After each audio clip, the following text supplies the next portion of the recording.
So Louisa Medhurst is here. Thanks for coming in. And I know you from previously. That's right, yes. And do you mind if I say for the viewers from the start that you've had a breast cancer diagnosis, initially DCIS? That's right, yes. And we'll talk a little bit about that.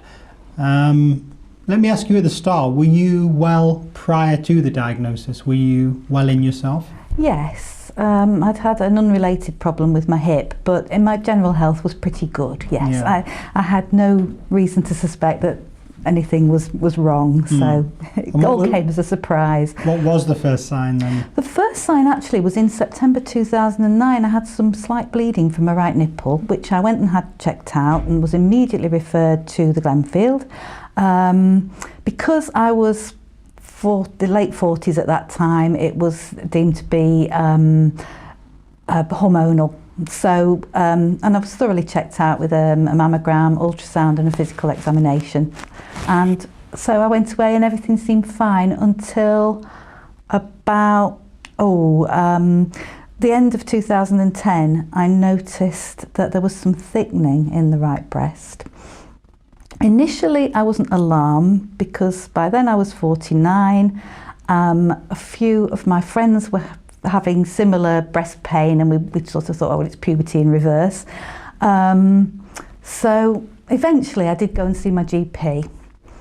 She wasn't alarmed initially, but she did say, because there is a difference between the right and the left breast, I would like you to go to the Glenfield and just have it looked at.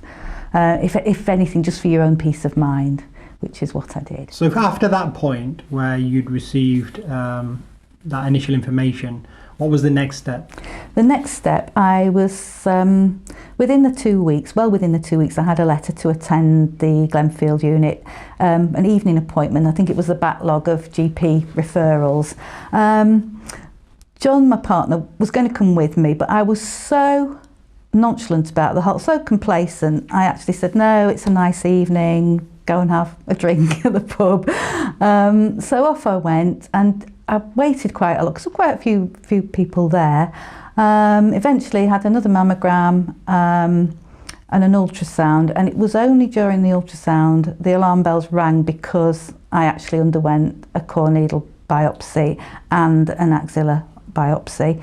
And even, it sounds really dim, but even at that point I was texting John saying, oh, I'm at the back of the queue, I'm sure I'm wasting everybody's time.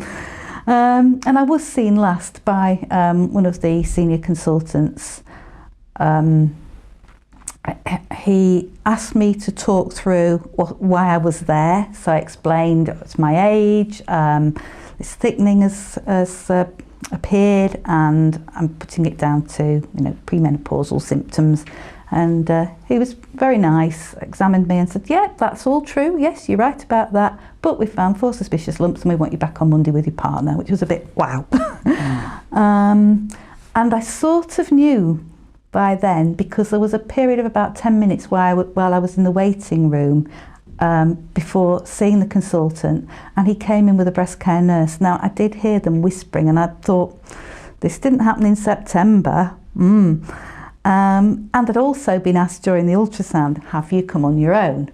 And I actually said to the nurse, oh yeah, I'll be fine. Is it because I've got to drive when I've had the node biopsy? And she said, no. So I think they were trying to sort of forewarn me, really, and whether I was in a little bit of denial, maybe, but